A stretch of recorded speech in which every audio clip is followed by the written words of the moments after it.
Hi everybody, this is foXnoMad, and today I want to help you travel smarter by reviewing the NETGEAR Nighthawk AC1750 router. Now, before you click away, there's a reason that I'm reviewing this router, and this is not a high-level technical overview of networking or this router in particular, but why you might want to consider getting one of these routers, whether in your home or an Airbnb, to keep your customers happy. There are a lot of reasons why you might want to get a router like this that gives you a couple of features and a couple of benefits that a typical router might not give you. This router is an absolute unit, and it's going to supercharge what internet you have. If you've got a lot of devices connecting, if you're streaming, if you're gaming especially, you need a really good router, and this router is excellent. So starting off with the basics, you've got the internet coming into your home, which is either a cable connection, fiber connection, something along those lines, but there's internet coming into the house. Now, the major bottleneck there can be the actual router. So a lot of people think that routers are all built the same, but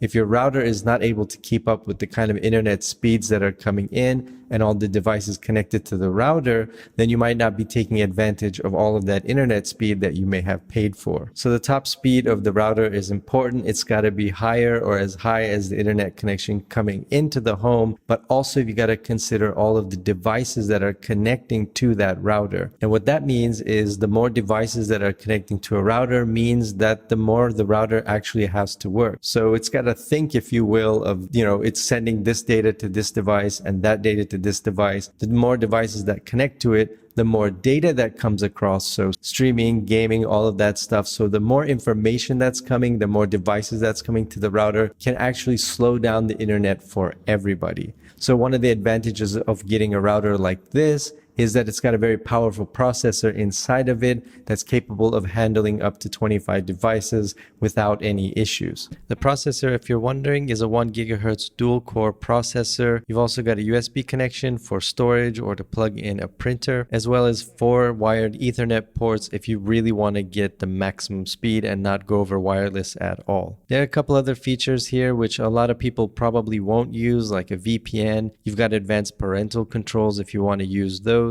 So it does come with a lot of additional features built into the software. So you can imagine that you've got a clerk at the store and you've got a customer who wants a pack of gum. So the clerk gives the customer a pack of gum, no problem, transaction is finished. But imagine now you've got a line of customers and a clerk, and each customer wants 50 things from behind the counter. That's going to slow things down. So the way you speed that up is you get more clerks, I guess is the analogy I would use. Basically, you get more people, more processing power to be able to handle more of those customers. So that's one of the other main advantages of getting a router like this, is all of the devices connecting to it, again, to help you make the most of the internet connection coming into the house or the apartment or the Airbnb. But despite all of the configurability that this router gives you, the setup initially, if you want to just get it going, is fairly simple and should only take a couple of minutes. Now, if you really want to get into the guts of the configuration, you can, and you can tweak pretty much anything that you could tweak on a router using the software that NETGEAR has. It's really easy to update the firmware as well. You can set it to automatic, so it'll update automatically. But essentially what that does is it allows you to get tweaks, but also security flaw updates, which happen in any kind of software, so you can stay on top of the latest vulnerabilities.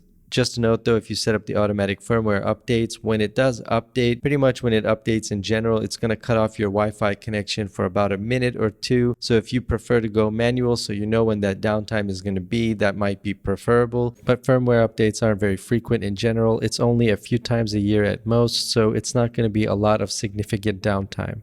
And of course, you've got a 2.4 gigahertz and a 5 gigahertz wireless frequency on this router. What that means is basically the 5 gigahertz range gives you a faster internet connection, but over a shorter distance. 2.4 gives you more range. Basically, it allows the Wi-Fi connection to sort of go further, or allows your devices to connect to a Wi-Fi connection that are a little bit further away, but the speeds aren't quite as fast. If you're setting this up for yourself and you want that prime internet speed, then you're going to want to set a 5 gigahertz connection for yourself. Just make sure that the router is physically close to where you're going to be using it. And you can also set up the 2.4 gigahertz connection as well as a separate network that you can use for a guest network, or just one that you can connect to when you're in the backyard, for example. The NETGEAR software also makes it really simple to set up a separate guest network completely. So you've got all these configurations where you can set up these different networks, and the router is designed to handle them so you don't notice any lag. The Nighthawk 1750 is really good at handling all of that network traffic, all of those devices, and all of those networks that you may configure. And the next consideration is physical barriers, the walls, the space. So if you look at this router, it's got 3 antenna on it. You can remove those antenna, but it's rated for about 1,500 square feet, meters linked up here, which means that it can send out more of that internet over a wider area. So the further away you get from a router, typically what will happen is the connection will get worse and worse. The internet speeds will get worse and worse until it trails off into nothing. You've probably experienced that at airports or at hotels when you're not close enough to the router, or if you go to their home and they've got the router in the basement and you're on the top floor, something like that, you'll notice that effect. So what a router like this does is it allows more of that internet to reach those further places. You can send out faster internet speeds over a wider area, so that drop off goes further and further away from the router. So that's another advantage of getting a router like this. If you have an Airbnb and the router is placed, let's say, on the apartment in the floor below, then a router like this is going to give your customers better internet access. It's going to be able to provide more internet through those walls, and your customers are going to be happy. Having good Wi-Fi is one of the best ways to get 5 stars in your Airbnb. It's something that a lot of people I know look for.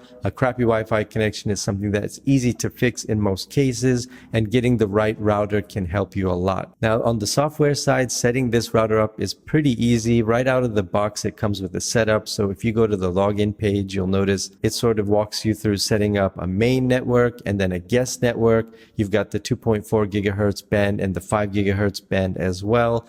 Plus, on top of that, you can set up other multiple networks very easily with this router. If you're not necessarily so technically inclined, this router makes setting all of that up very easy for you. So you can have a main network for you and then a separate, completely blocked off guest network for Airbnb or visitors or whoever. And doing that lets you add other features like limiting what certain guests can see, what they can access through their internet, the speeds they can access, and so on. Updating the firmware is also very easy on this router. It makes it very simple. So all of that is a breeze. So basically this is, you plug it in, you spend about 5, maybe 10 minutes setting it up. It's got an app as well, which you can use to manage the router. Once it's set up, it's pretty much set it and forget it. And you will notice a big difference in your internet speeds, especially if you've paid for a very fast internet connection, but you've not really noticed that it's not quite as fast as you're paying for. This line of Nighthawk routers pretty much has the megabits in the name, so the 1750 can handle up to 1750 megabits, and it only goes up from there. So I wanted to do this video to really highlight the advantages of getting a router like this, especially if you do streaming, YouTube,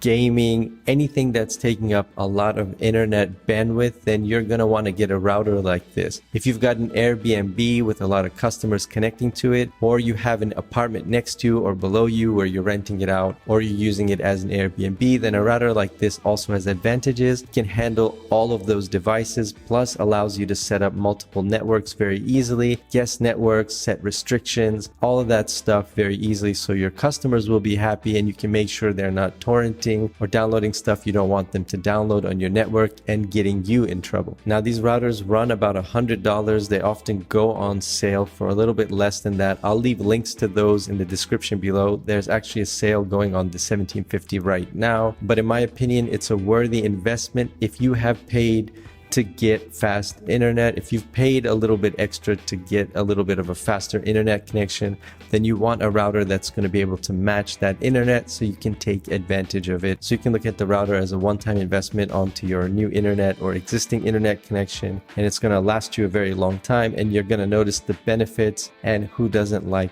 good internet? So unless your internet needs are very basic, you're just browsing the web, you've got a small apartment, for example, or you've only got like 2 or 3 devices devices, things like that, then this router may be a little bit of overkill for you. Again, if you're paying for fast internet speeds, it's worth getting a router like this, but for a simple setup, you might not need something like this. But if you've got multiple devices, let's say 5, 6, 7 and up, more devices you know are going to be connecting to your internet connection, you've got a bigger home, you've got walls, dead zones in your house existing already, then a router like this can help solve all of those issues and help you take advantage of your internet. So I hope this video has been helpful for you. Let me know what you think about this router. If you're a gamer, if you do a lot of streaming, let me know what you think in the comments below. And while you're down there, hit the like and subscribe buttons, and I'll have new videos for you every week. Thanks again for watching, and I will see you in the next video.